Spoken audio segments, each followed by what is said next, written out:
Welcome to the Winged Wheel Podcast. Here to talk all things hockey are your hosts, Brad Crisco, Ryan Hanna, and Evan Lobsinger.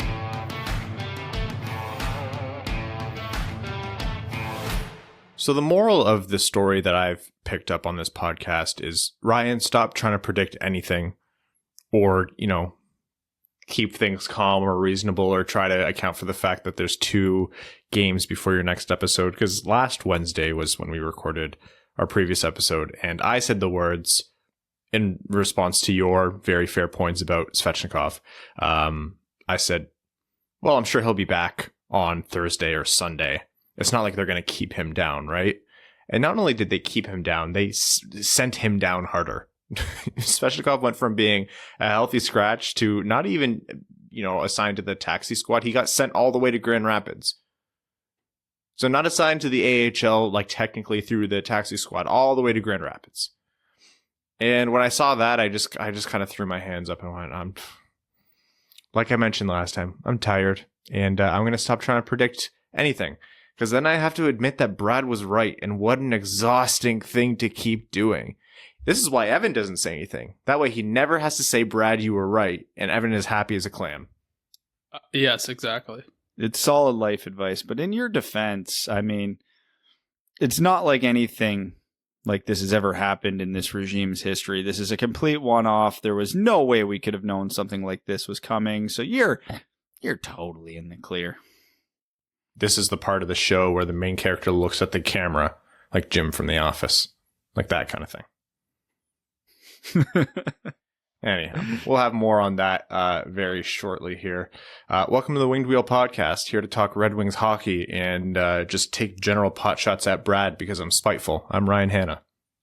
And I rebut Ryan by just always being right. I'm Brad Crisco. And I'm Evan. All right, on this episode of the Winged Wheel Podcast, we are going to be talking about the 2 Red Wings games that have taken place since our last episode. Of course, with that will come, I'm sure, a very calm, rational discussion on Evgeny Svechnikov. Maybe some other Red Wings will be discussed here, and then what we will be getting into is a very special guest interview, a oft-recurring guest, and one that we're always excited to have, in Scott Wheeler. And the Scott interview is exciting for 2 things. First of all, lots of good content to cover.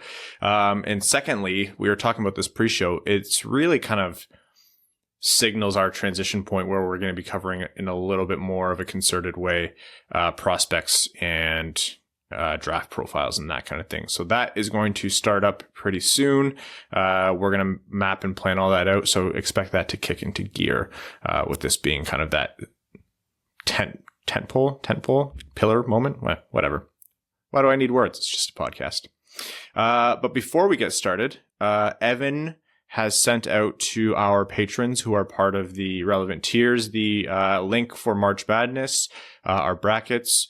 We have different prizes to give away. We have a Red Wings jersey, a Red Wings Adidas Authentic jersey. We have Winged Wheel Podcast custom jerseys. We have Winged Wheel Podcast swag. We might throw a ticket or 2 in there. So be sure to get your bracket in before March Madness starts, which I believe is in a few days here.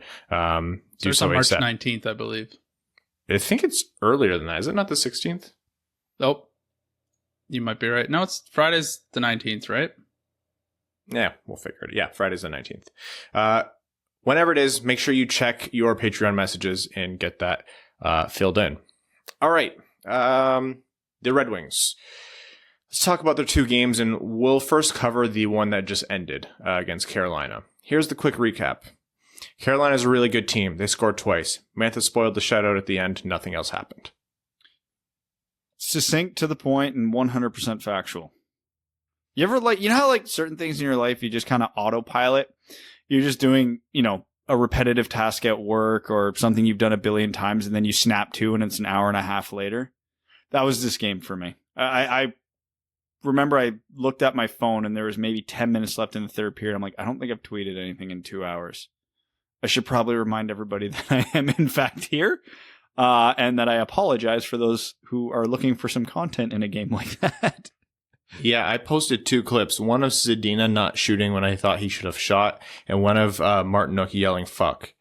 but I captioned it "dang" because I thought that was funny, and that's the whole thing. Yeah. Yeah, I think when Mantha scored with 9 seconds left to make it 2-1, my goal reaction was I just put the word neat. So the game against the Lightning on Thursday was much more thrilling. That was pure chaos.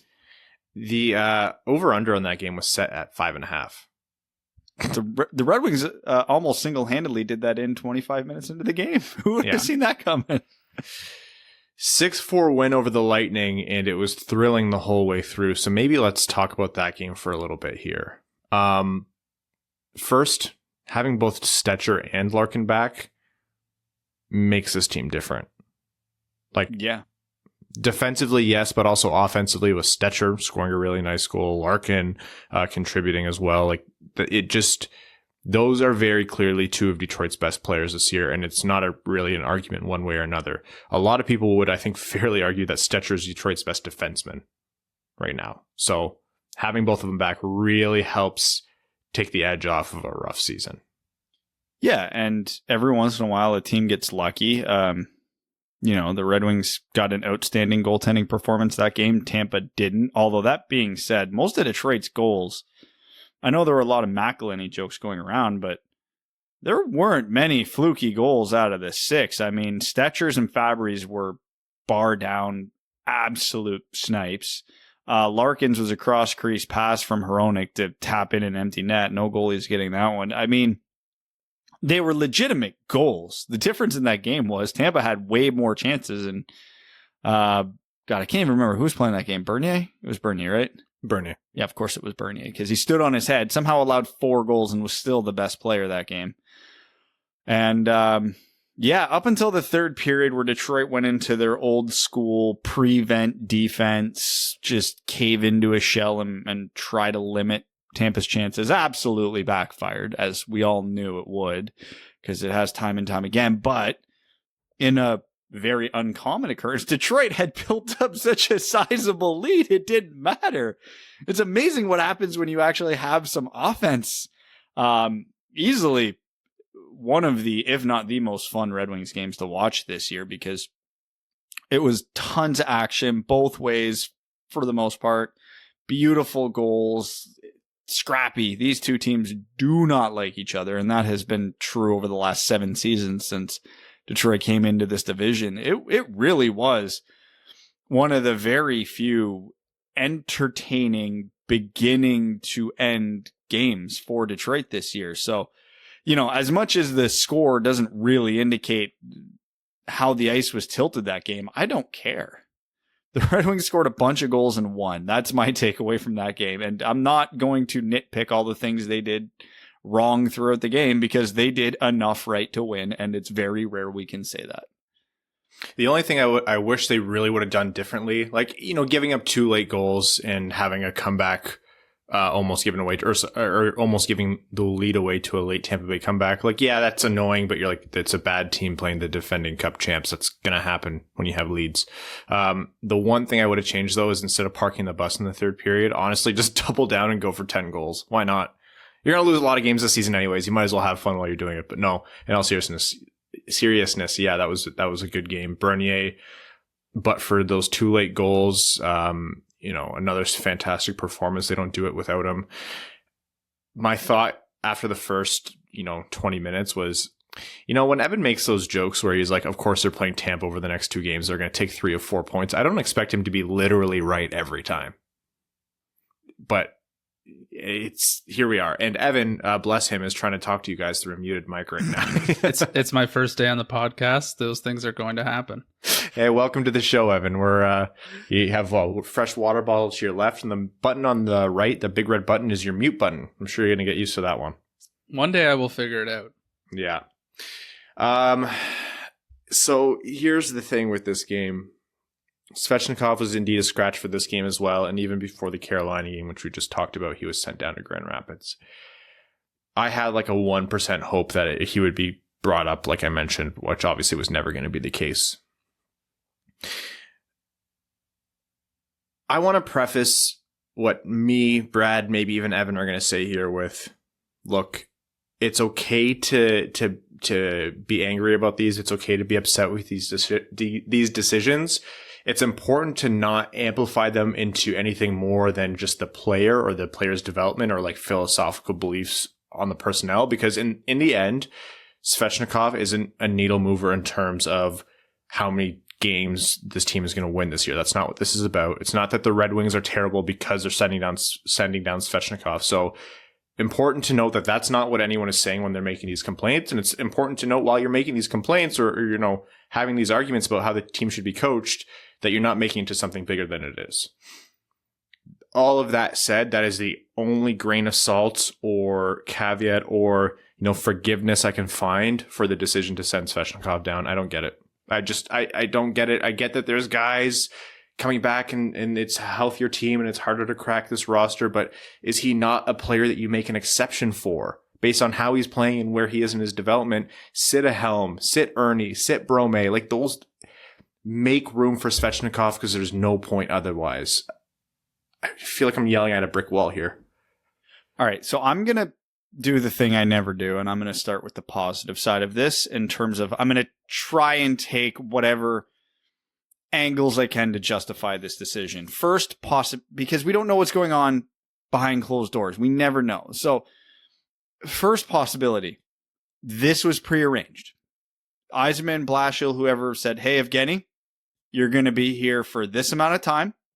Do what you can with it, but ultimately we have a plan and you're going to be going back down. So even if you're a point per game player in, by, the end of the first week of March, you're going down. Like that's just your plan. And they stuck to it. I mean, plans can be amended, but hey, if Evgeny was going into it, eyes wide open, no harm, no foul. The other one is the Red Wings, and people have been joking about this, but there is a legitimate argument to be made that the Red Wings have a ton of pending UFAs and they want to trade them. So they need to get them reps. They need to boost their trade value. They need to see what they can get out of anybody. We joke Darren Helm probably isn't a really good NHL player anymore, but he is a pending UFA. And hey, maybe there's a team that will take a 6th round flyer.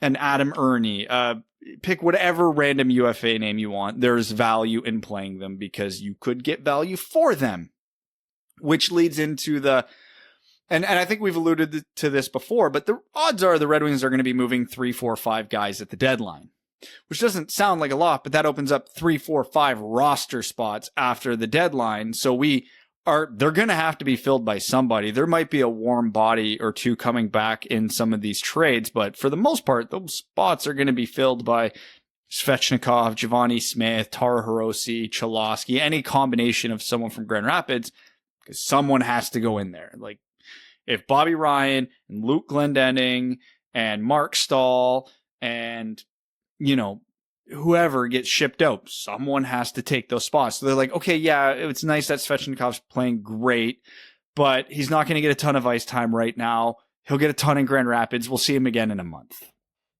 Fine. There is absolutely an argument to be made for that. And if that is indeed the plan, I'll even sit here and say I don't fully disagree with what they did. That being said, how they did this, not why, but the how, I disagree with just about everything.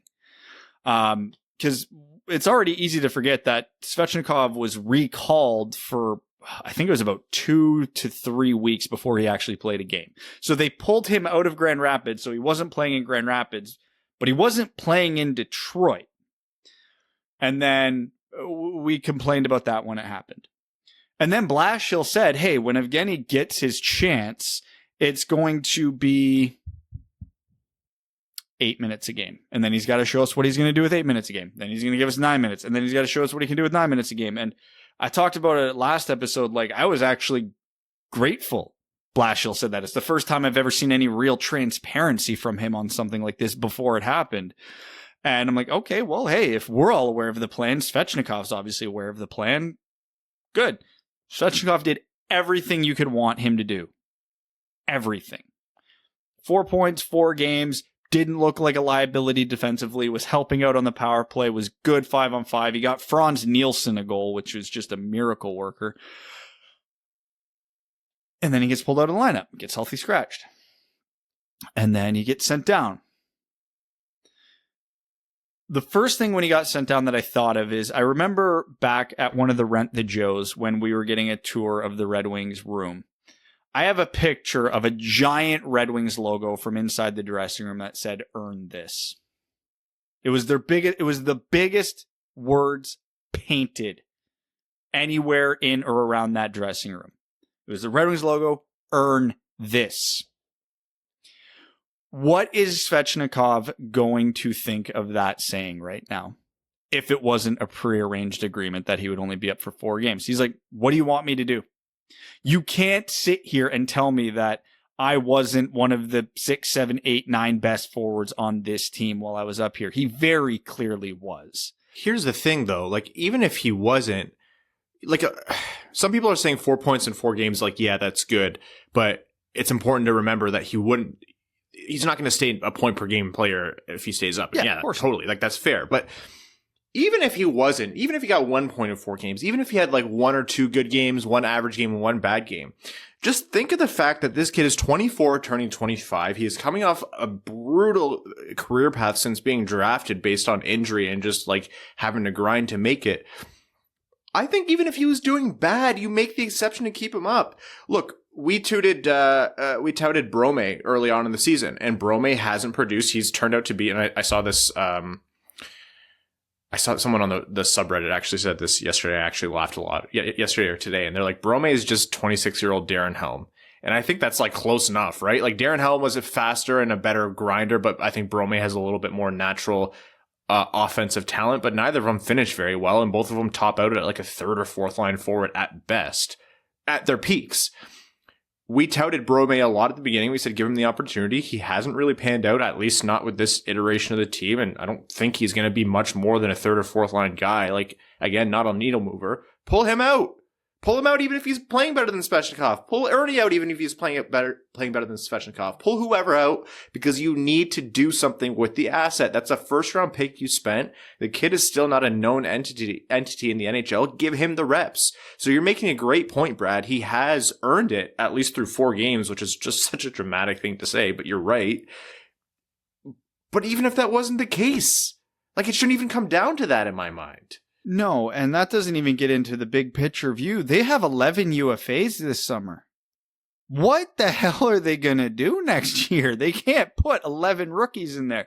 I know that's over-exaggeration because they're going to re-sign some of these guys and they'll pull a couple vets, but I mean, you can't leave Hirose, Giovanni Smith, Evgeny Svechnikov in Grand Rapids next year. You can't. You can't leave Cholowski down there again. You can't leave...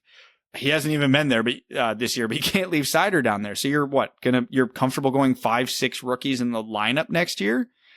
Man, even for me, that's a bit much. I'd rather see that than what we have now, but still, it's moving from one problem to another. I would have liked to have seen a better staggered approach to this. And it's good that Rasmussen stuck this year, at least it seems. So, I guess we got to take the small victories. He's for now. Yeah, he's whatever. But he's not 20. He's not one of these guys where like, oh, they're keeping Seider away to protect him. They're keeping Veleno away to protect him. They're keeping Giovanni Smith away to protect.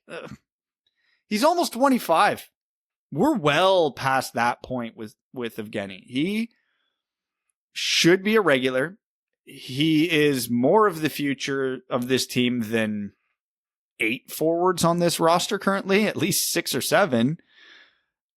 I don't get it. And if the plan was, yeah, he's going to be like a 2nd, 3rd line winger after the trade deadline, we're going to have spots that we're going to need to fill. Fine. He should have never left Grand Rapids if that was the plan. Because over the last month, he's played 4 games.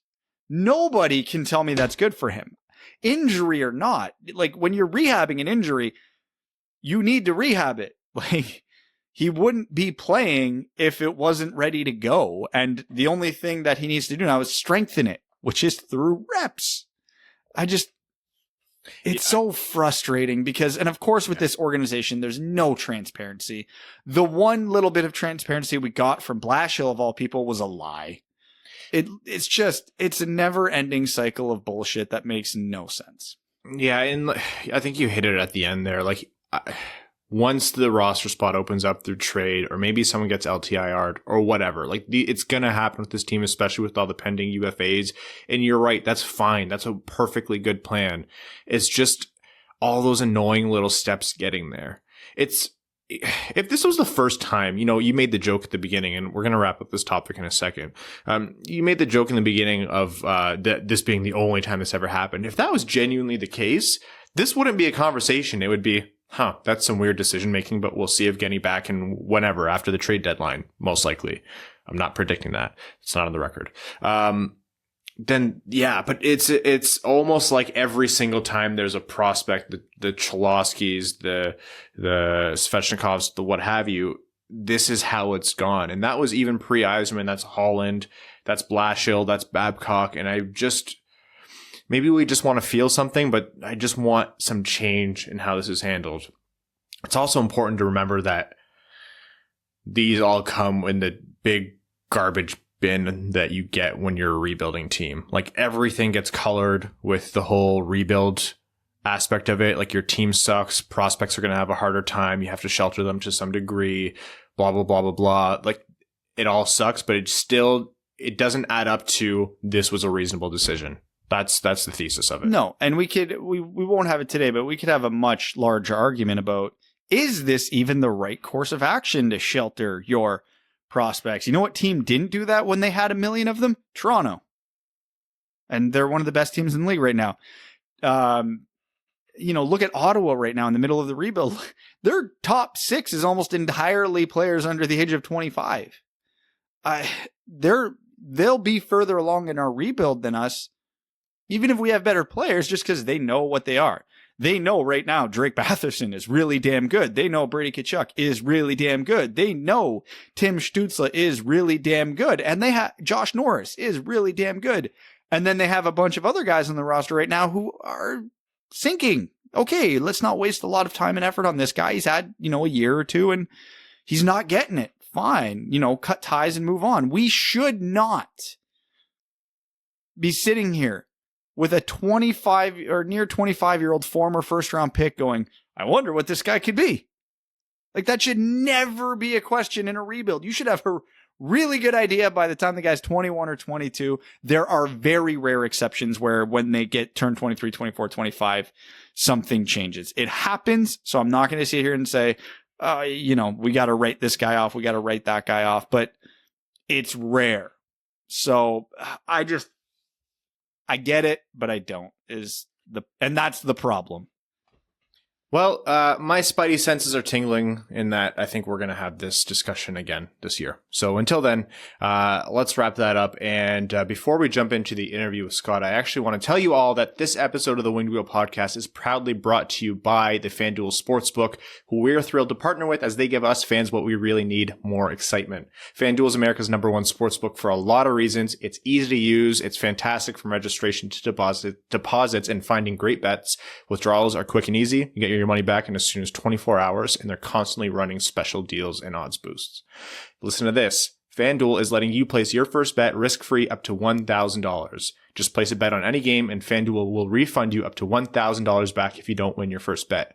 No strings attached. If you win, you keep the cash, and if you lose, you'll get up to $1,000 back in site credit. We wish we can bet on games.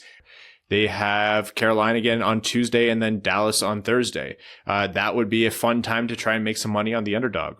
But we're excited that you have the opportunity to download the FanDuel Sportsbook app to get started with a risk-free bet of up to $1,000. Be sure to sign up with promo code WWP, promo code WWP, so they know the Winged Wheel Podcast sent you. That's FanDuel Sportsbook, promo code WWP. You must be 21 and older and present in New Jersey, Pennsylvania, Illinois, West Virginia, Indiana, Colorado, Iowa, Tennessee, Virginia, or Michigan. First online real money wager only. Site credit is non-withdrawable and expires in 14 days. Restrictions apply. See sportsbook.fanduel.com for details. If you have a gambling problem, call 1-800-522-4700 in Colorado, 1-800-BETS-OFF in Iowa, 1-800-9-WITH-IT in Indiana, 1-800-GAMBLER in New Jersey, Pennsylvania, Illinois, and Virginia. Tennessee Redline 1-800-889-9789, www.1800gambler.net in West Virginia, or call 1-800-270-7117 in Michigan. How's that, Evan? I saw a lot of active nodding while I was doing that one. I was impressed by the speed and the execution of that ad read. It was excellent. It's not the first time I've heard that today. All right. This interview. Yeah. That's a Brad style tweet spoken out. Have you seen Brad on Twitter lately, Evan? No. We have to take he's tweeting like a horny old boomer. A lot of innuendo. Too much innuendo. That was like twice. Twice too many. Spring has sprung, you know. The old people are getting out there. It's getting warm. Their joints are getting loose. You know. Was that two innuendos in that one sentence on purpose? I don't even know. I believe that fully.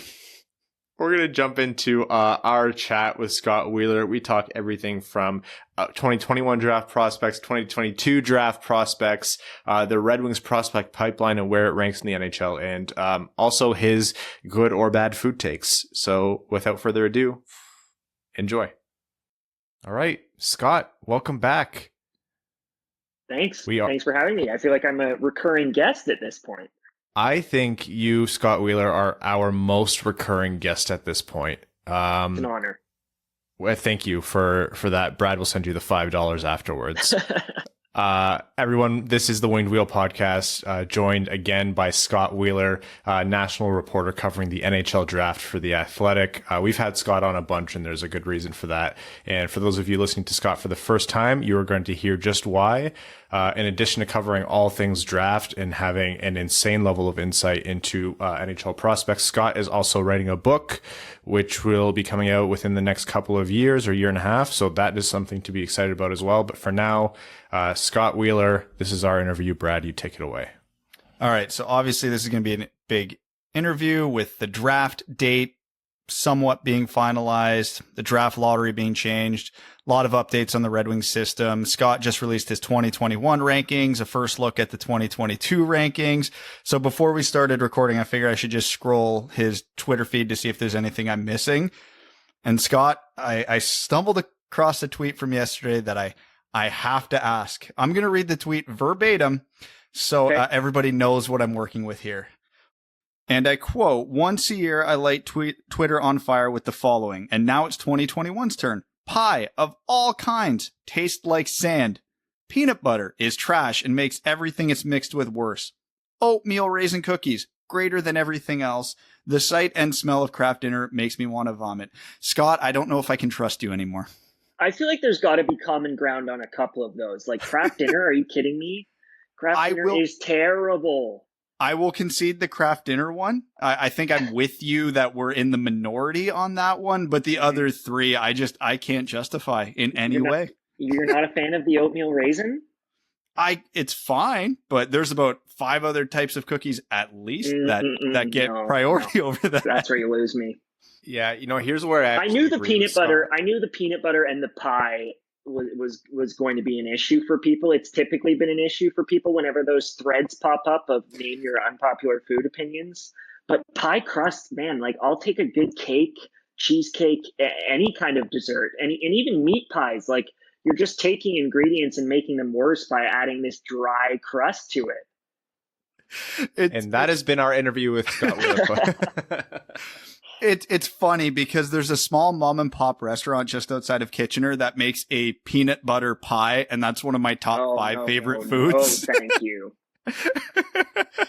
Like, is this a hotter food take, this tweet, than anything Travis Yost has posted in the last couple of years, or do we still give Travis the crown? I don't think we need to go that far, but it's actually kind of ironic because my wife just fiends peanut butter, and she's currently pregnant, and so she's been giving me a hard time about like our child is going to eat peanut butter whether you like it or not. So I did find kinship when I saw the next tweet in that thread, which I feel didn't get enough attention because I felt it was the valid ultimate truth, and it ties into your oatmeal cookie, which is candy, like just general candy is better than chocolate. Yeah, I feel like that shouldn't even be a hot take. Like a good gummy candy. I'll take the bag of Skittles or Starburst off the shelf before I grab a Twix or an O. Henry or any of that. 100%. I cannot disagree strongly enough with you two. Why don't we bring this around to something more agreeable, which is, Scott, you just completed your annual project. It's obviously a huge undertaking, which is ranking every single team's prospect system. And this has been the best year, I think, since you've started for the Red Wings, and they came in number 4. So tell us a little bit about that. Yeah, I mean, you said it off the top. This is my biggest project of the year, my biggest project of every hockey season. You'd think that the draft month and that sort of grind in June would be the busier time, but it's actually January, February when I do this project. And Detroit, I mean, by virtue of picking basically more than any other team has picked. Like it seems like every year the draft rolls around and they've got 2 drafts worth of selections. So I think that's a factor. You're just more likely to have hits, whether you're actually drafting well with the picks that you have or not, when you just have that volume that the Red Wings have had in recent years. And then obviously now you've got the emergence of Moritz Seider as one of the top D prospects, if not the top D prospect in the world. And then you've got Lucas Raymond, who's a player who I've been very fond of for a long time. So those 2 pieces are required to be, even if you have all the depth in the world and you've made a ton of selections and you've hit on some of those selections, I think you still need those sort of 2 pieces at the top. And then below that, I mean, we've talked, you guys know better than anyone, I'm sure your listeners do too, that I was a big Joe Veleno guy sort of growing up. Still haven't given up hope on Joe Veleno. And then Jonathan Berggren, I mean, this year he's been sensational, right? So that maybe, if it doesn't give you a third prospect in that tier, it now gives you a player who's maybe a little bit closer to that cut of prospect than you might have expected a year ago or 2 years ago when he was battling all of those injuries. So it's been a really nice sort of crescendo here as they've put all of the pieces together, and we'll see what happens with the next draft and the draft after that. It's not like the Red Wings are suddenly going to become a contender. So I think there's opportunity for them to continue to build that pool out. And it's just from top to bottom really interesting. Even the D prospects that the Red Wings now have in their group, with Wallander and Tuomisto. Tuomisto's a kid who I was a huge fan of in his draft year and still am to this day. I've spoken with coaches at Denver. They absolutely love him. They think the world of him. They think he's going to be one of the best defensemen in college hockey as a sophomore or as a junior. And Wallander. I mean, Wallander's he's a little bit of a freak and he's a raw kid still, but there's just interest there that I think has held me and has allowed that pool to remain quite strong even after you get through Seider and Raymond. So obviously almost everybody listening has probably read your rankings. But what I'm always interested in is specific perspectives from specific people, because everybody's rankings different. And you know, you talk to 5 different scouts, 5 different people, and you'll get 5 different rankings. Who do you find are the 2 Red Wings prospects that, compared to your peers, you're more bullish on, and you just don't quite see what everybody else is seeing? Well, I think Tuomisto is probably that kid that I'm more bullish on. I think he's got a legitimate chance. His skating is still a little bit of an issue, but if he can really put it all together, he's talented. He can make plays in the offensive zone, and then he's huge, right? So I think that part of Tuomisto has always really intrigued me. So he's probably a kid that I'm a little bit more bullish on. In terms of kids that I'm a little lower on, I would actually probably add Robert Mastrosimone to that group in terms of kids that I'm really bullish on. I really like Robert. And I'm not sure whether he's going to be an NHLer, but I just really like who he is as a prospect and the way that he plays. In terms of being lower on, I'm not sure whether there's a ton that I've kind of caved in on or that I'm disappointed by. I really don't love the goalies. I think that's probably still that sort of big hole. The Red Wings have drafted a ton of goalies in recent years. Like I think I wrote it in the piece, but they've got to have more goalie prospects than any team in the league. They've got 10 guys, right? So that part of it, I think, is disappointing for me because I still don't see a lot there. Obviously, Keith Petruzzelli has had a really good year and has really come along. And I've spoken to staff there as well. And he was just kind of a string bean when he arrived and sort of uncoordinated, and just coming into his frame has taken him some time. So I think there's reason to be at least a little bit excited about Keith, but I don't know. Beyond Keith, it's a thin group. So I think that's an area that they're still going to have to find a solution for. Now, one player I was interested in hearing more thoughts on, and you did outline this a little bit, or pretty well in the article, I should say.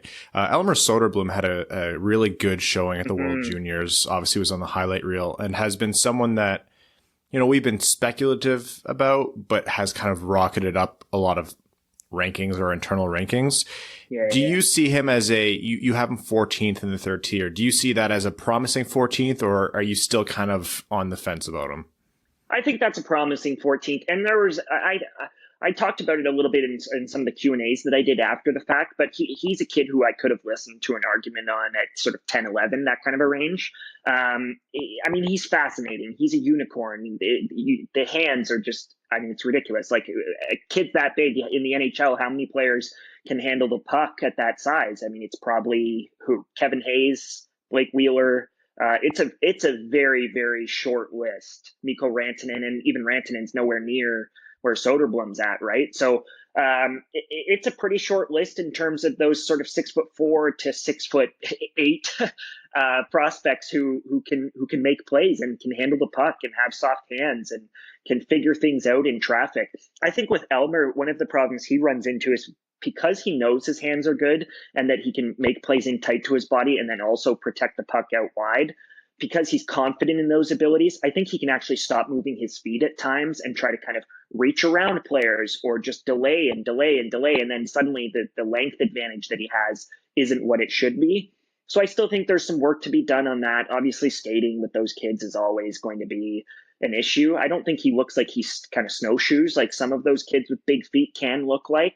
But it's still not going to be a major asset for him. So I don't know. His skill in tight to the net on the power play will have value in the AHL and in the NHL on kind of a second power play unit, I think.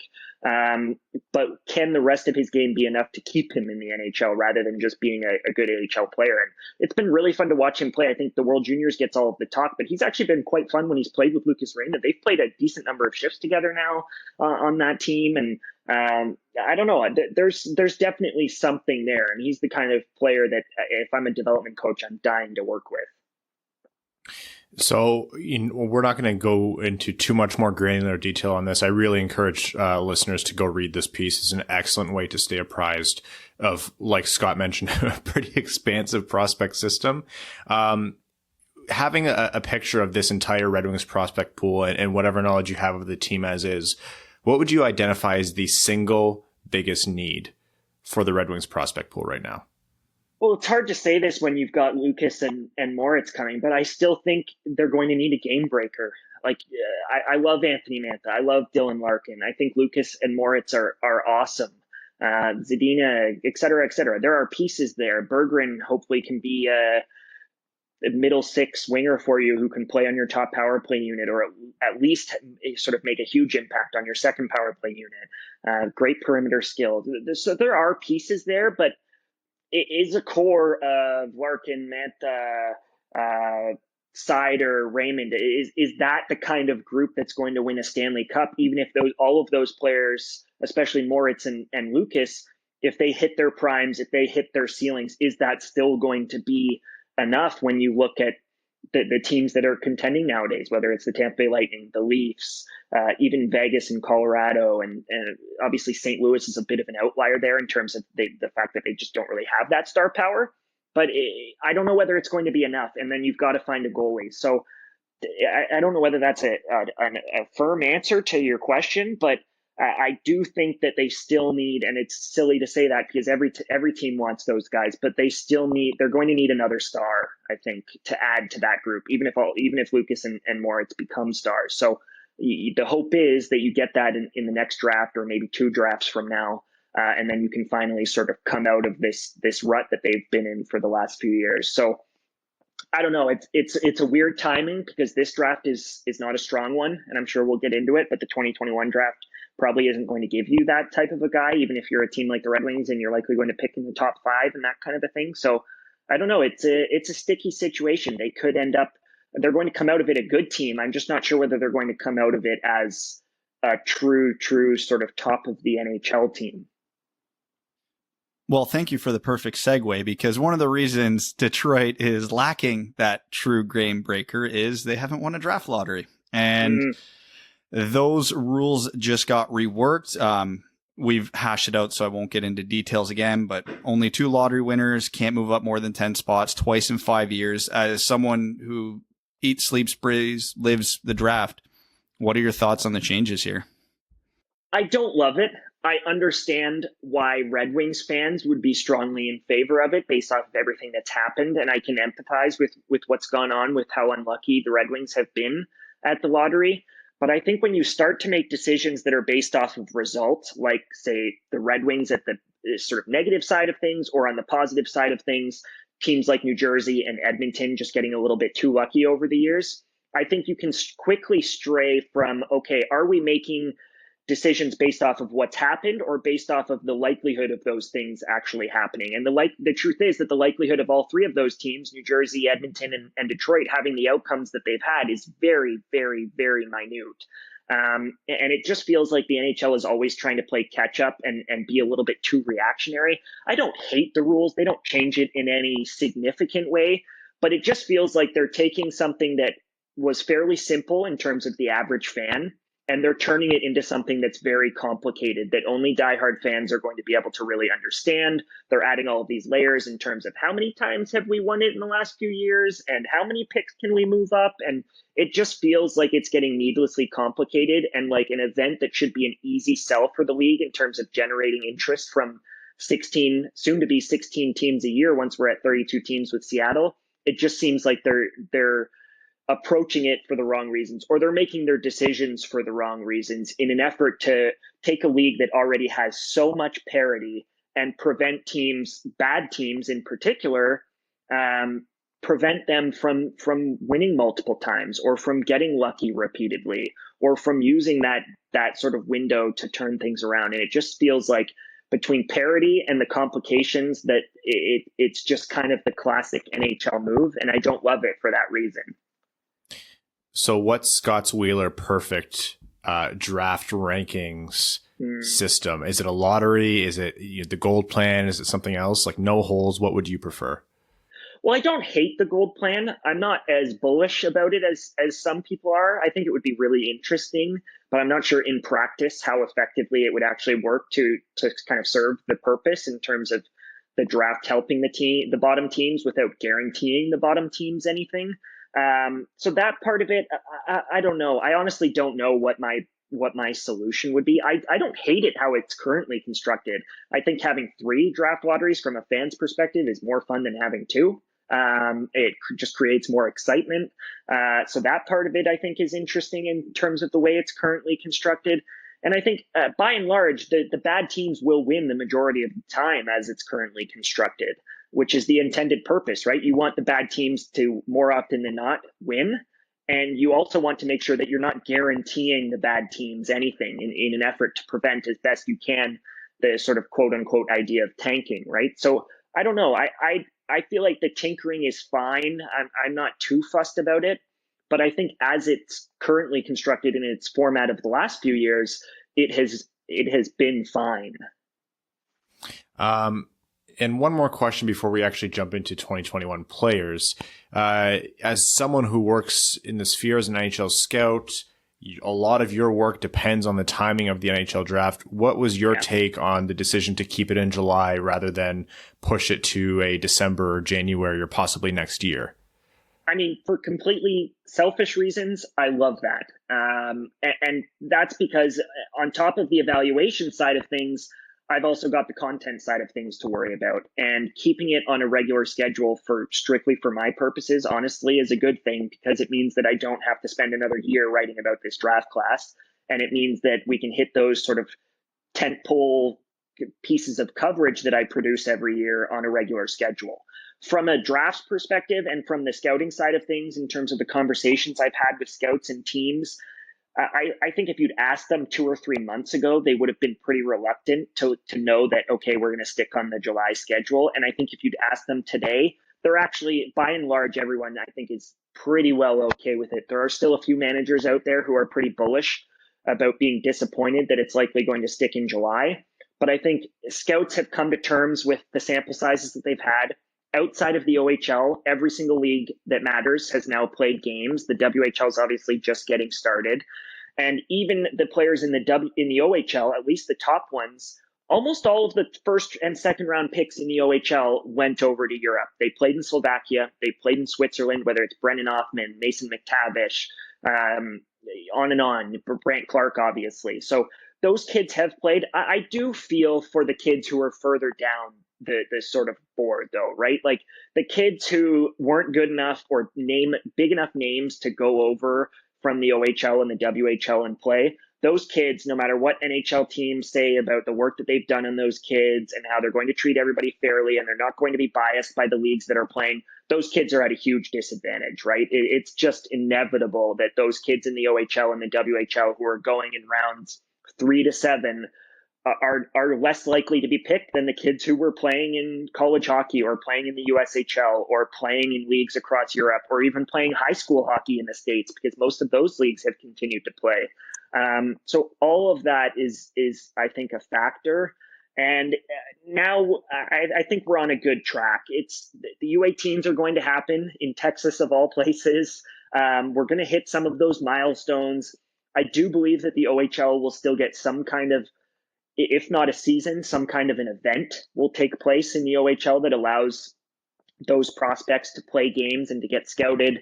And it's not an ideal best case scenario for anyone involved, but I think there's too much money tied up for the players, for the teams, for the Seattle Kraken, who want to get these kids into their program and want these kids to be playing and want them as assets for trades in their first season. All of those things just mattered too much to the teams and the leagues and the players for them to delay it, I think. All right, well, let's jump into talking about those players specifically. Your rankings recently released for the 2021 NHL Draft, midseason rankings, of course, so as it is, subject to change. Again, you're going to win the hearts of a lot of Red Wings fans on this one, so if they disagreed with you on your take about the draft lottery, they're going to like the fact that you had 3 of your top 5 ranked prospects being from the University of Michigan, number 1 overall being Owen Power. So walk us through what makes Power your top pick and maybe a general overview of the strength of the top of this class. And not only that, but to get back into the good graces, I had Mackie Samoskevich and Luke Hughes. Luke Hughes was also in my top 5, and Samoskevich, who's another Michigan commit, was in my first round. So we're on the University of Michigan train here. No, I mean, in terms of Owen Power, it's tough because again, the top of my draft this year was kind of or at least as it stands right now, is kind of a group of 5 players. And it's been a long time. This is my 8th or 9th draft that I've covered full time. And it's been I'm not sure I've ever had a board that has looked quite like this one in terms of there just being no clear-cut option at the top. I have tended to lean Owen because I think he's a safe bet in a draft class that is filled with quirky prospects who I think have a huge bust risk. I don't think there's much of that risk for Owen. I'm not sure he's going to be a Norris Trophy winner or a true number 1 defenseman, but he's going to be a top 4 guy who can play in all situations. He's talented enough to run a power play, and then he's a staunch enough defender with a lot of the tools that you look for in terms of just playing a regular even strength shift, maybe even playing tough minutes at even strength in matchup situations and that kind of a thing. So I think that just has huge value. And then you consider the risk that a lot of those other players at the top have, including Kent Johnson, who is just that sort of skinny, hasn't physically matured type. Brant Clark, exact same thing, skinny kid, his knees knock a little bit. He's not an athlete in the traditional sense in terms of what we see these kids as these days. You go down the list, there are worries about all of those kids, and I just never have bought into the fact that there are huge worries about Owen Power, at least not worries in terms of, okay, this kid, if we pick him in the top 5, he may not even become a good player for us. That kind of thing just hasn't entered the conversation with me for Owen. So for now, I've just felt a little bit safer with him at the top, which is not, frankly, a way that I typically approach my boards. But in such a weird year with scouting being what it was, I think playing it safe is going to enter into the conversation more than it typically does. So to follow up that point, we're going to get you to put on your GM hat here, and we've handed you Steve Yzerman's job. As you alluded to earlier, the Red Wings are lacking a game breaker, and that's their biggest issue in their prospect pool right now. If you're Yzerman and the Red Wings, by some miracle get the first overall pick, are you still going with Power, understanding that there might be some players with some higher upside behind him, but have that risk factor. So basically what I'm asking is, because the Red Wings need a home run, are you willing to take more risk, or do you still take Power? Yeah. It's interesting with Owen, because Moritz and Owen, they're cut from the same cloth in more ways than one. I wouldn't say that they're exactly the same player. I would say that Owen is probably a more mature offensive player at this stage in his development than Moritz was 2 years ago. And I would say that Moritz was a more advanced defensive player, in part because of all of that pro experience he'd gotten in that year leading into his draft year. And also just because I think he's a little bit more of a polished defender and probably a slightly better skater in terms of at least the skating tools that matter to defending and to defending the rush. But do you want more of a good thing? Like, do you want, the question ultimately becomes whether you want a player who's kind of in that similar vein, who's kind of going to be a tough minutes type, who can play in all situations, who gives you length, and who can do a little bit of everything and do it extremely well. And then also has offense. Moritz has developed his offense, I would say, in the last, especially this season in the SHL. He's just become much more assertive. We already know that Owen feels that way about the way that he plays the game. He plays the game with a lot more creativity than you might expect out of a 6'5" player, that kind of a thing. So I think it would be an interesting conversation all told, if I'm being honest, because you look at the players after Owen Power, and they're all, as I said, kind of quirky in their own way. The only true game breaker at the very top of his ceiling in that group is probably Ken Johnson, who has a chance to be a true first-line player in the NHL and be a dynamic threat on the power play and all of that, but also comes with some of the warts that I mentioned in terms of just being a little bit of a skinnier kid and having some development to do in terms of his physical nature. And he kind of reminds you of Elias Pettersson at that same age in terms of just being a little bit thin and teams being a little gun shy with that kind of a player when so many of these kids are much stronger, more developed athletes these days. So it would be interesting that the players after that, frankly, I'm not sure they're going to be more of that sort of game breaker than someone like Owen Power is. I'm not sure that Matt Beniers or William Eklund or even Luke Hughes, who I think has a chance to be a top of the lineup player, are going to be true game breakers in terms of that sort of dynamic package that you need to really elevate an organization. I just think they're going to be very good players in their own ways. So I don't know. It's an interesting question and one I'm sure the Red Wings will ask themselves in terms of Owen Power, but I'm not sure I fall pretty firmly on either side of that aisle. So obviously we touched on it earlier with the WHL just getting started. The OHL hasn't played. Based on the limited viewings and last year's viewings of players in these two leagues, who are the guys that you think have been hurt the most by this, in the sense that right now they're going to be ranked in most people's second, third, fourth, fifth round, and you see that skill that you think if they get a season or they had a season, they would rocket up the rankings?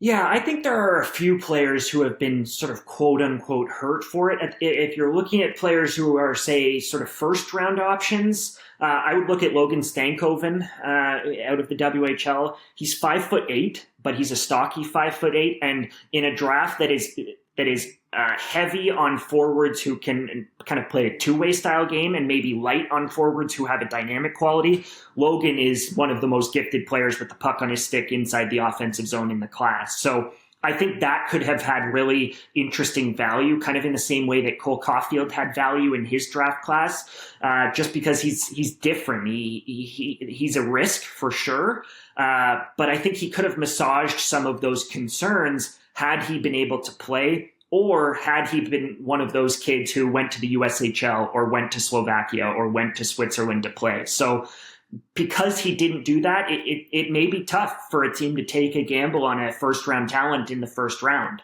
And then if you look a little bit sort of further down my board, I would say that Wyatt Johnston, a kid with the Windsor Spitfires, really comes to mind. He was a third overall pick into the OHL. He was a star in minor hockey.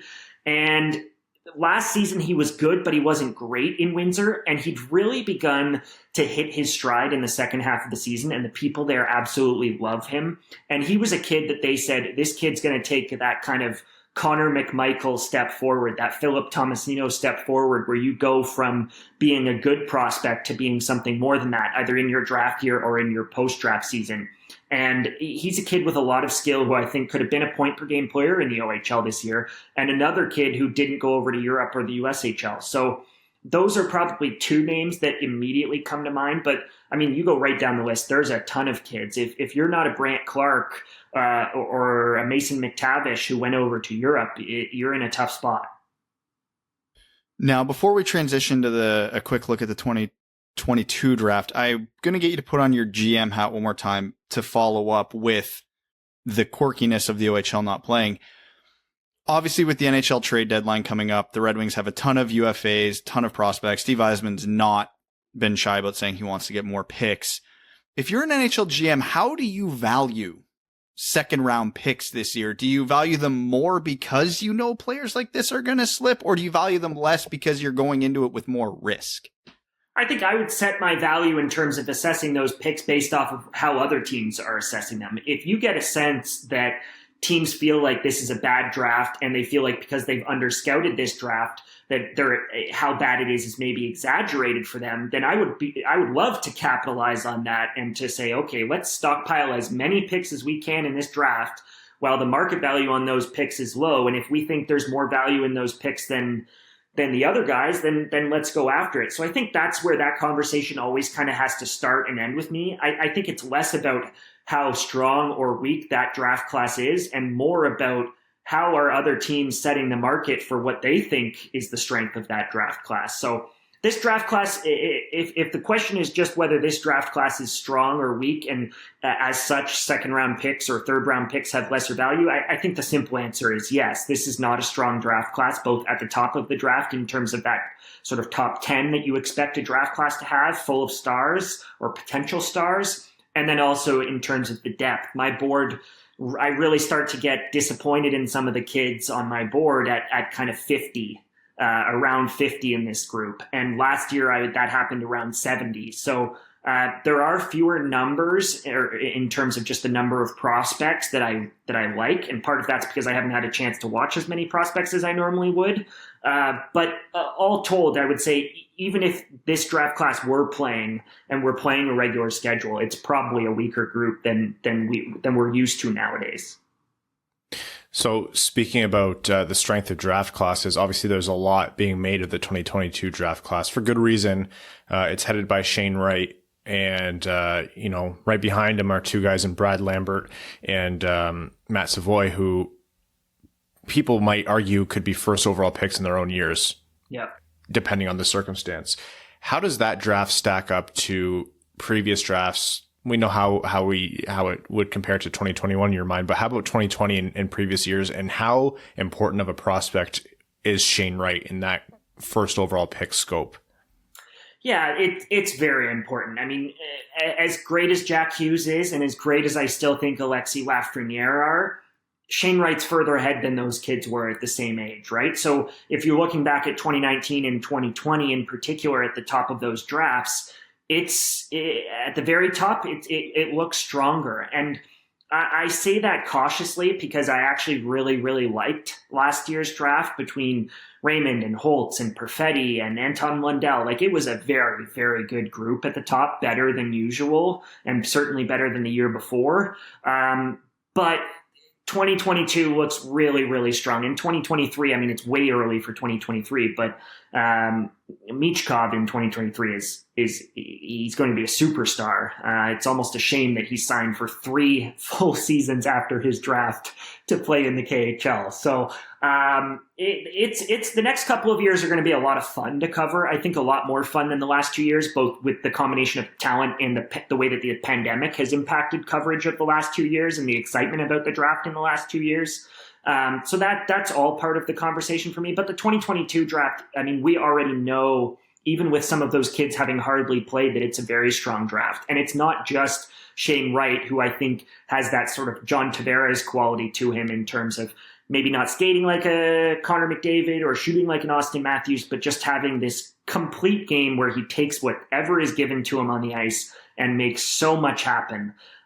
So that part is really, really exciting. I can't wait to watch Shane get back in action in Kingston. And he's a kid who made the tough decision not to go anywhere this fall, while other kids did, including Matt Savoy, who is property of the Winnipeg Ice, but went south to play in the USHL. So it's a fun group. Those three at the top certainly are already names in terms of just being names that people are actually more familiar with than you would typically be this early in a draft process.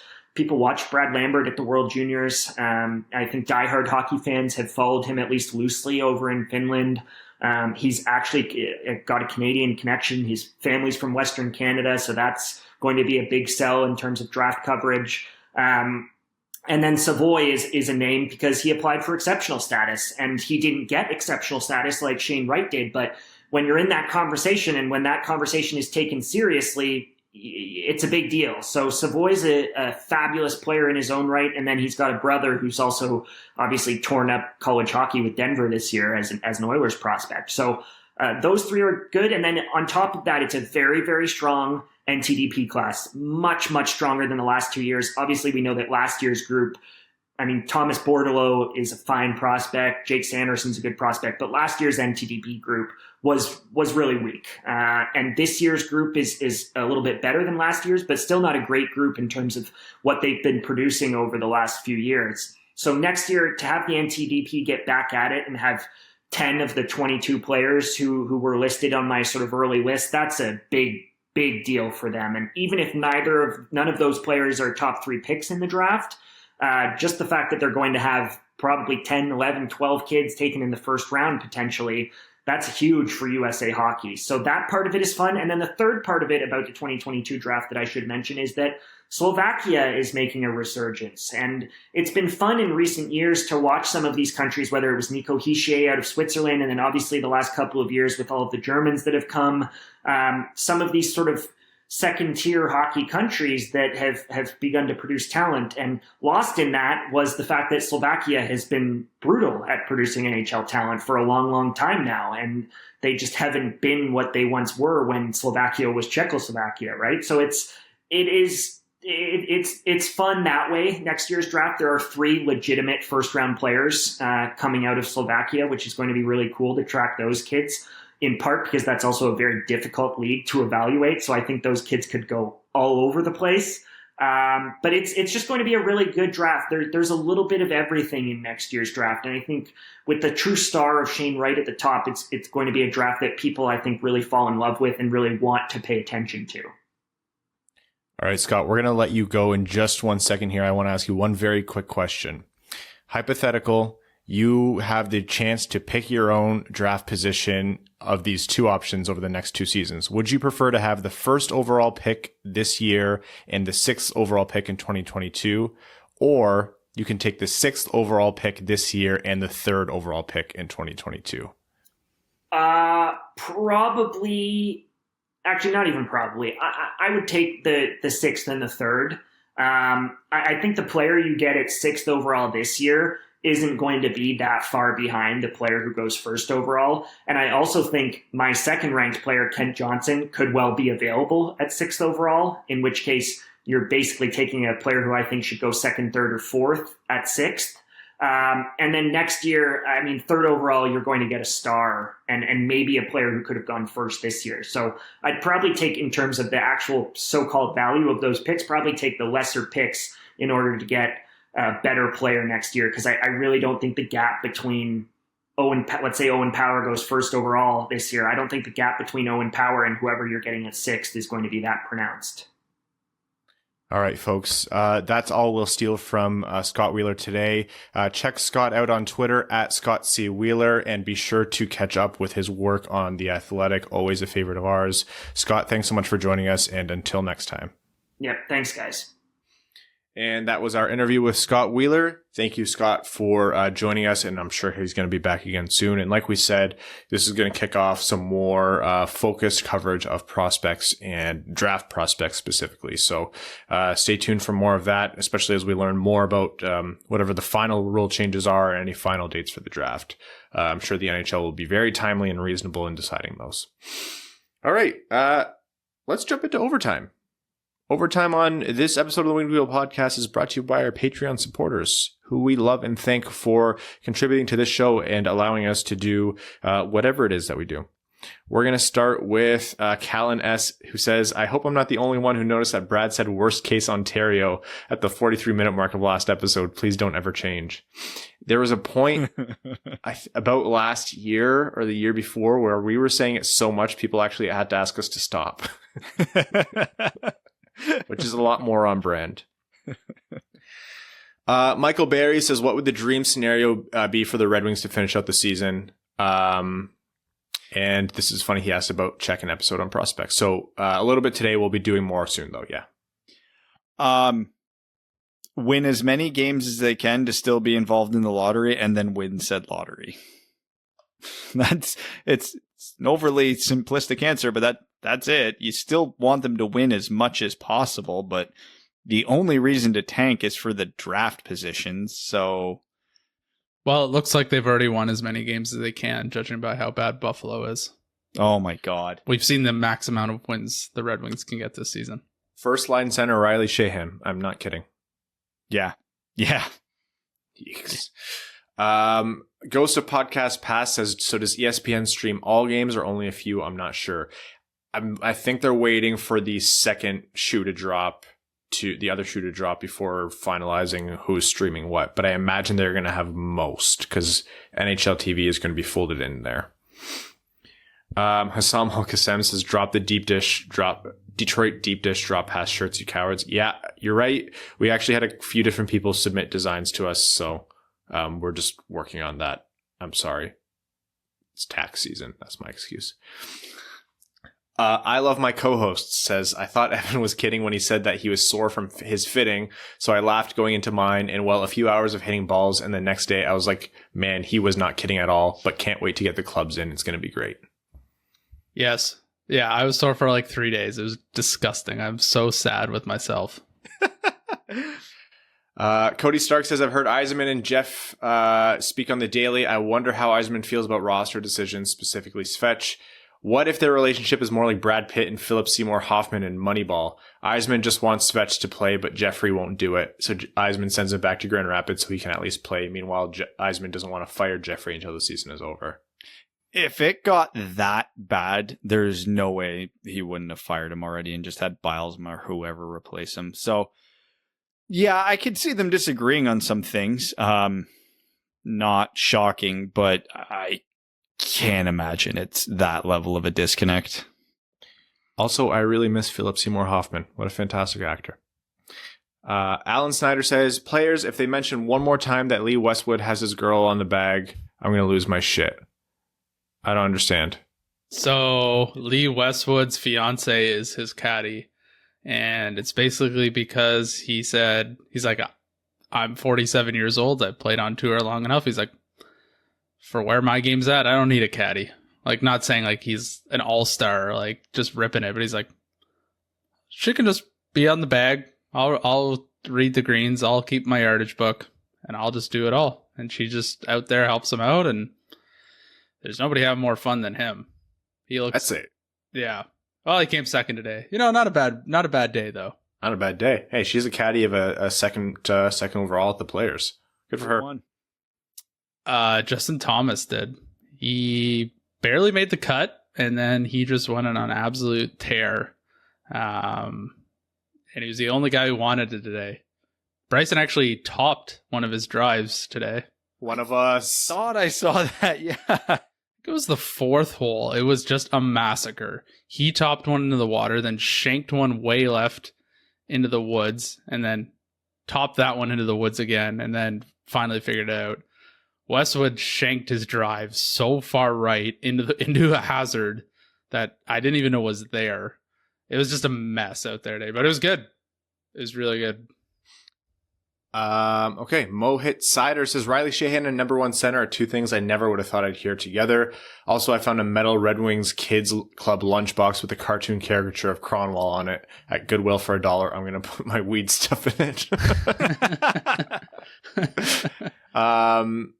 AJ Voss says, I always laugh reading the replies on the Red Wings social media posts because they're always calling for decisions like trades or firings that would come from the top, as if the social media people have any contact with ownership, when in reality they probably met Illich once or twice when he called them or when he talked to them at the Christmas party.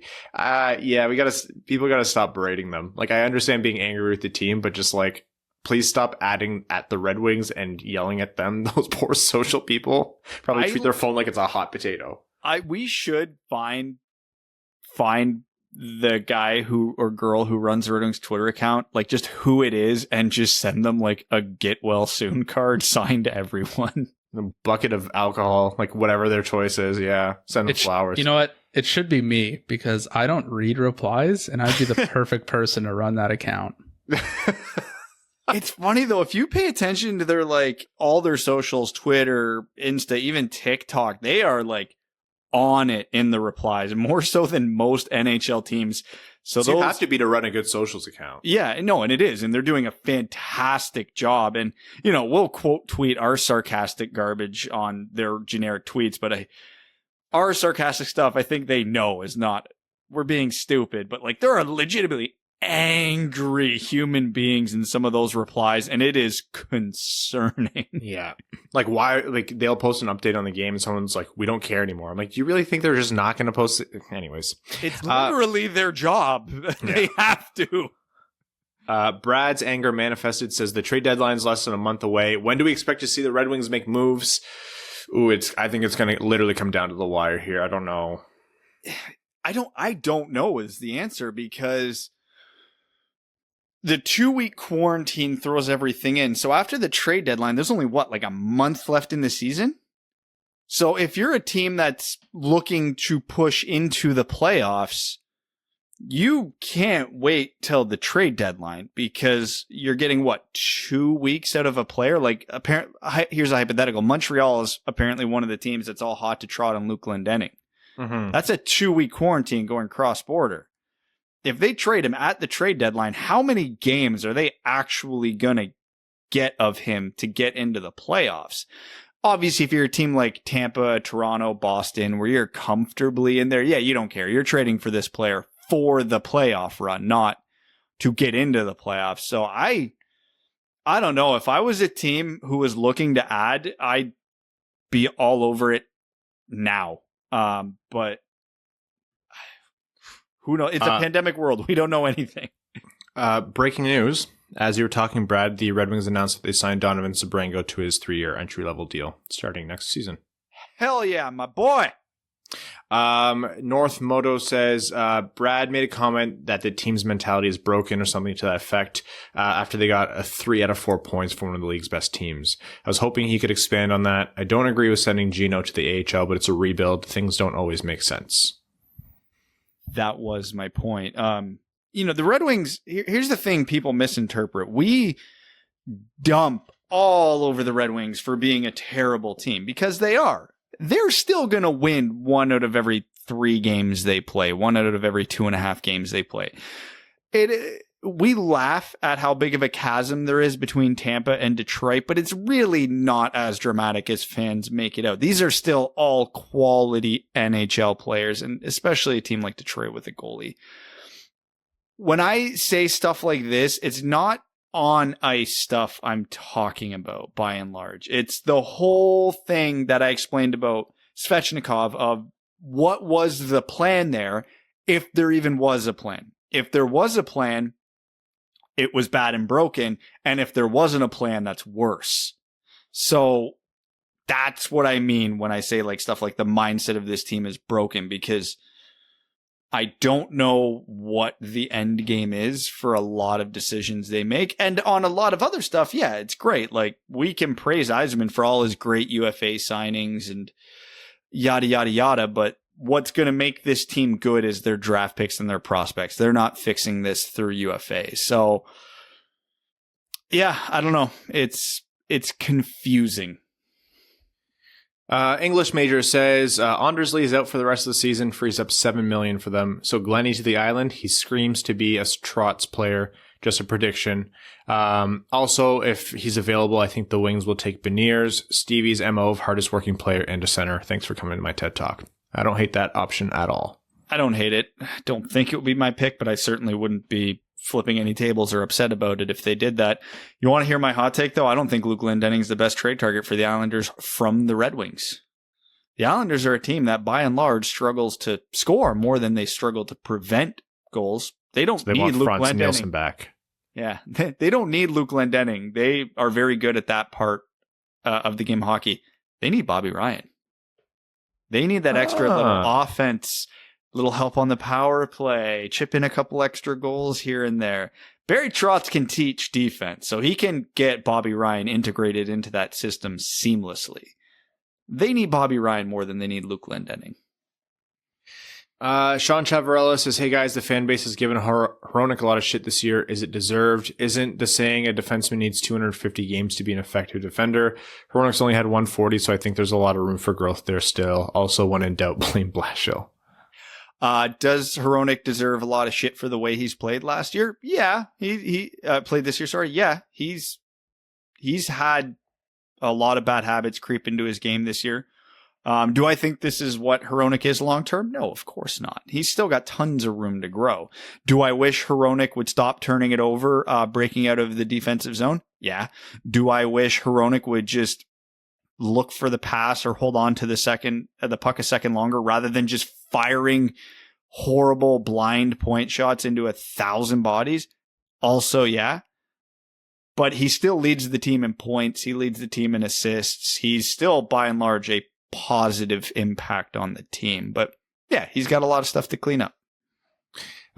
Disco Sludge says, since you guys are doing previews soon, draft previews soon, I thought it'd be fun to look back at some NHL drafts. And did everyone except like 6 teams forget to how to scout in 2014? Yeah, bad one.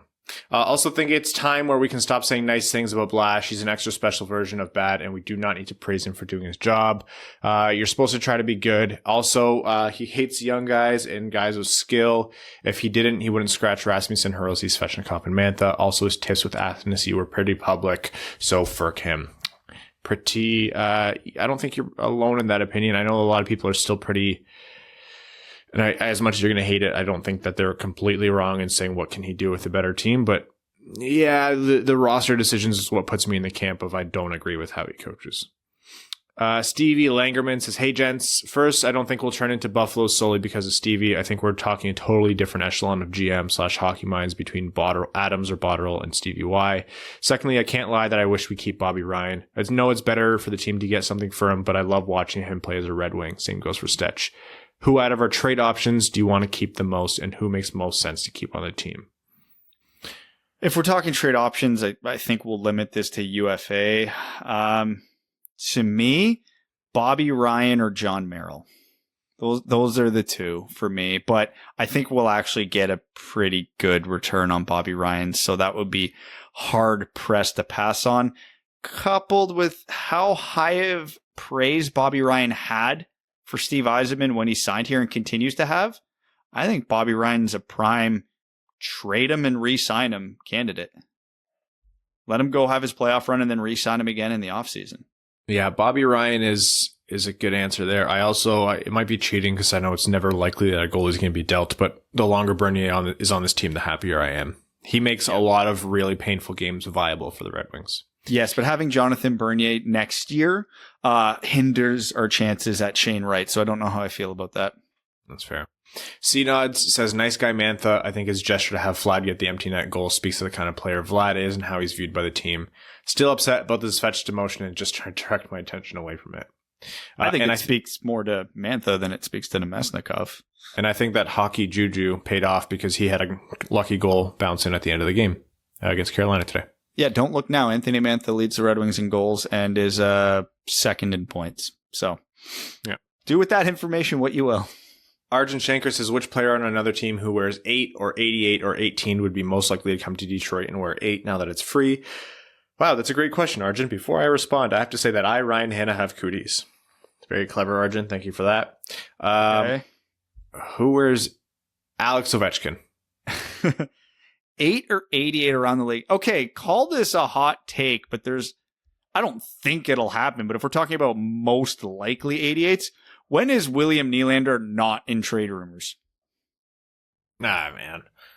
That fan base is constantly trying to trade that guy. Yes, but is he more likely than Patrick Kane or Alex Ovechkin? Yeah, absolutely. There you go. Then I'm right. Thank you once again. Hey.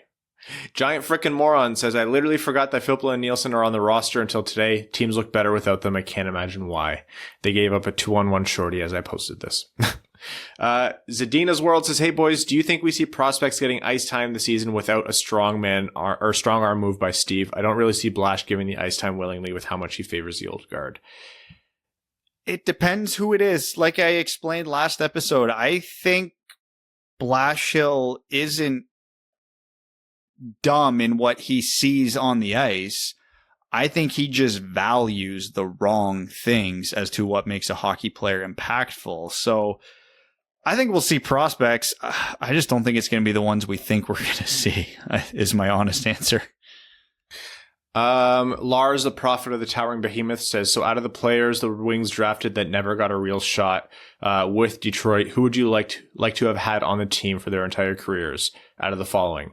Mike Foligno, Joe Murphy, Adam Graves, or Dallas Drake? Adam Graves, 1,000%. Yeah, Graves is the easy answer there. Yeah. Also, what in the world were the Red Wings thinking when they drafted Bob Probert, Joey Kocher, and Stu Grimson in '83? Different era of hockey. Body bags. They were thinking of body bags. Look up what the old Norris division was like in the 80s. It'll make a lot more sense. Yeah, when people talk about bodyguards on the ice, that's not just a thing they made up. That is very much a leftover of the previous era of hockey. Oh, no. Those guys were not bodyguards. No. The other team needed bodyguards because of those guys. Oh, yeah, no. They were the aggressors. They were the assaulters. They were the instigators. Yeah. Stay Fresh Cheese Bags of Fournier Company says, hey there, fellas. Great effort against arguably the top team in the league right now. Good thing Ernie was out there for most of the end of the third so that we could save the lone goal for when he came off the ice. I'm admittedly unreasonably fixated on the expansion draft, so to distract myself, I've come up with a quick nickname generator. Just fire these off, and each of you give a quick yes or no. Michael Rasmussen, Moose. Yeah. It's a good one. I like it. I like it. Philip Zadina, Z-Man. Don't hate it. Not it for me, man. Dennis Cholowski, D-Sauce. No, God, we're not calling anyone D-Sauce. No, we're not. I'm reading the next one. Can you even say that on TV? No. Did you hear what the nickname of Jack Hughes is? Oh, my God. Yeah. We talked about the show. Lil Jizzy. Did we? Yeah. I think that's where you heard it. Says Jeff Blashill. Nope, not saying that. Troy Stetcher, the pizza stretcher. I like that. Hell yeah. That's too long. No. Yeah, no. Aussie for Hall of Fame, Stay Fresh Cheese Bags. Kyle Hashman says 10 minutes left in the game. No scoring yet. So many extra moves before the shots that lead to turnovers, and power play looks less than stellar. Puck luck, exactly the opposite of the Carolina game, or the Lightning game. Who do you think comes out on top, Canes or Lightning, in a 7-game series? Tampa. Oh, yeah, now that Tampa's getting Kucherov back, we'll talk about that. Vasilevsky in a playoff series, I'll take that every day. I like Carolina a lot, but I am taking Tampa in every series they play until further notice. Walmart Wolverine says 24 shots with less than a minute left to go in the game, and I feel like the Ernie backhand that hit the ceiling was the closest thing to an actual scoring chance. At some point, does Eisman say something to Blash about being a little bit more aggressive? No. They've had flashes. I don't get why they... I get why they yo-yo so much because... we are 1 game removed from a 6-goal game. Yeah.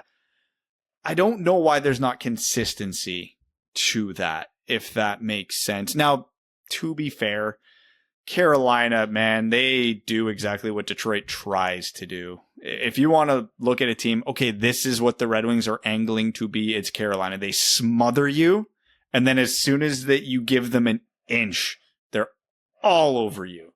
Yeah. So, that did have a lot to do with it. This game was uneventful because the Red Wings had an off game and the Hurricanes had a strong game. So, Dennis K says, who's giving us a first for Bernie at the deadline? Toronto. They desperately need it.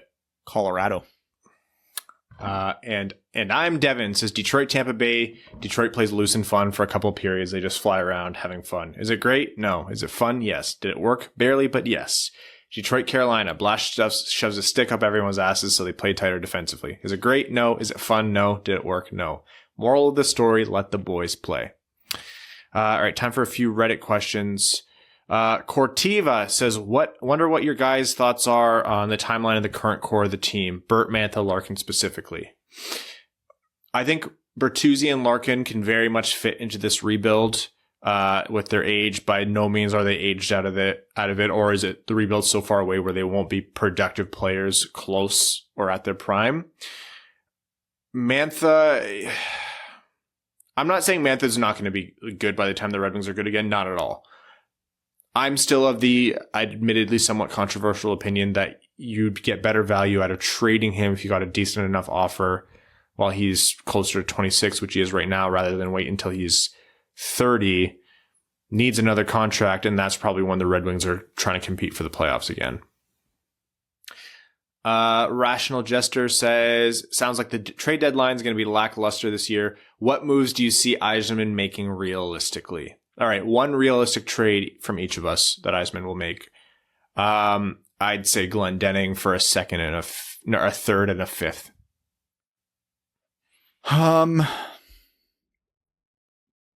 Best, like, if we're being optimistic, Bobby Ryan straight up for a second.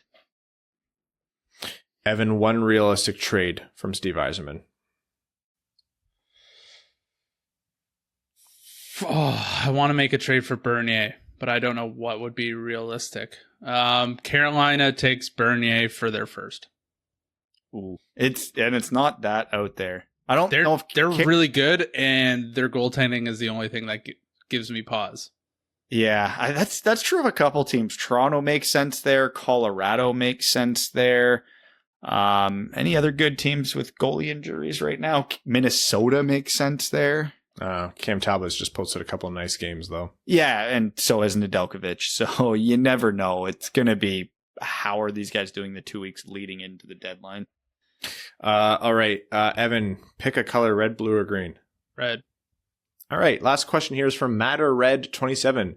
Says, hey, Winged Wheel Podcast, with the Mighty Duck show just around the corner, I want to ask who your favorite Mighty Duck is and who you're hoping makes an appearance on this show. My favorite Mighty Duck is Dwayne, and I'm hoping for the return of Wolf the Dentist Stanson. As always, go Wings and retire 91. Dwayne is a great answer.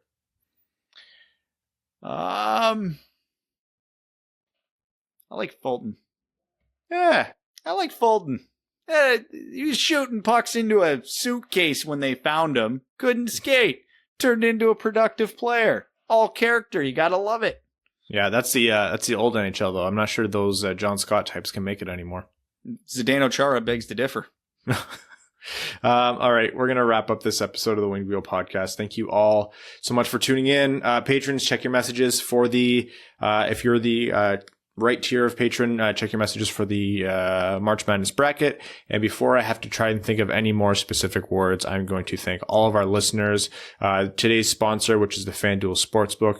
Download and use promo code WWP, as well as the heart and soul of the show. Our Patreon supporters, our name level sponsors, Arjun Shankar, Yves Bartels on behalf of the Sarah Grand Foundation, Brett Bailey, Terry, driver of Evans Folkwagen, Taylor Tadgel, Arjun Shankar, Brandon M, Citizen High Five, Craig Gibble, Greach, Hana Lee, Hassam Al-Qassem, Jacob Turner, Jake Kiefer, Jeremiah Dobo, Kalen Wood, Cody Stark, Kyle Hashman, Luke Johnson, Matt McKay, Matthew M. Rice, R.A., Ryan Hubbard, Scott Martin, Tyrone Biggums, the whole name's not loading here, Zach Spring, Andrew Bohan, Sam Bankson, another former junior goalie turned golfer, Antonio Gracias, Connor Leighton, Evans Bingo Card, Honky Town, Evan, Jeremy Brocker, John Evans, Joseph Minama, Josh Yelton, Kevin McCracken, Quaz, Matt Keeler, Stan Olson, Stay Fresh Cheese Bags of Fournier Company, Trevor Pebavar. Thank you all so much.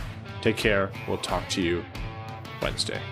Thanks for tuning in to the Winged Wheel Podcast. Be sure to check out wingedwheelpodcast.com, where you can subscribe to the show on iTunes, Spotify, or wherever you get your podcasts. You'll also find links to other ways to support the show, such as Patreon, official podcast apparel, and more. And don't forget to follow the show on Twitter at Winged Wheel Pod. And of course, the hosts at Brad Crisco, at Ryan Hanna WWP, and at Hockey Town Evan.